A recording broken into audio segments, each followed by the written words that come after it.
சற்றுமுன் கிடைத்த செய்தி, சிவகார்த்திகேயன் நடித்துள்ள பராசக்தி படத்தை சட்டவிரோதமாக இணையத்தில் வெளியிட சென்னை உயர்நீதிமன்றம் தடை விதித்துள்ளது.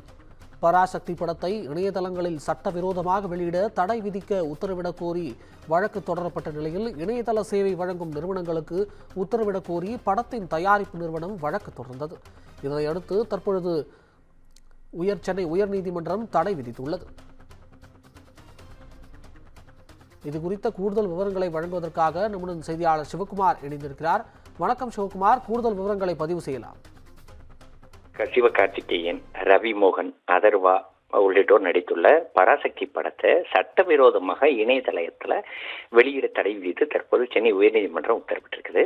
நடிகர்கள் சிவகார்த்திகேயன், ரவி மோகன், அதர்வா, அதே மாதிரி சுதா கொங்கரா நடித்து சுதா கொங்கரா இயக்கி ஆகாஷ் பாஸ்கரனோட டான் பிக்சர்ஸ் நிறுவனம் தரப்புல பராசக்தி தரப்புல நாளைக்கு திரைக்கு வர இருக்கிறீங்க.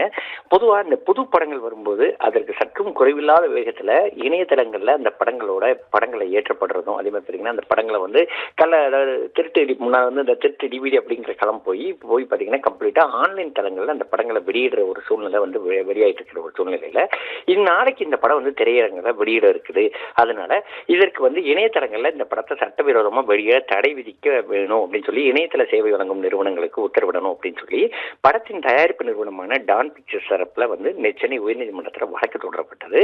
இந்த மனுவானது நீதிபதி செந்தில்குமார் ராமமூர்த்தி முன்பு விசாரணைக்கு வந்த போது பட தயாரிப்பு நிறுவனங்கள் தரப்புல முன்னணி நடிகர்களை கொண்டு பெரும் பொருட்செலவில் திரைப்படம் எடுக்கப்பட்டுள்ளதால சட்டவிரோதமாக இணையதளத்தில் வெளியானா ஈடு செய்ய முடியாத அளவுக்கு இழப்பு ஏற்படும் தெரிவிச்சாங்க.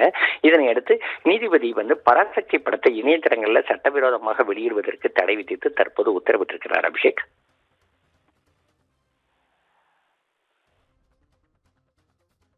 தகவல்களுக்கு நன்றி சிவகுமார்.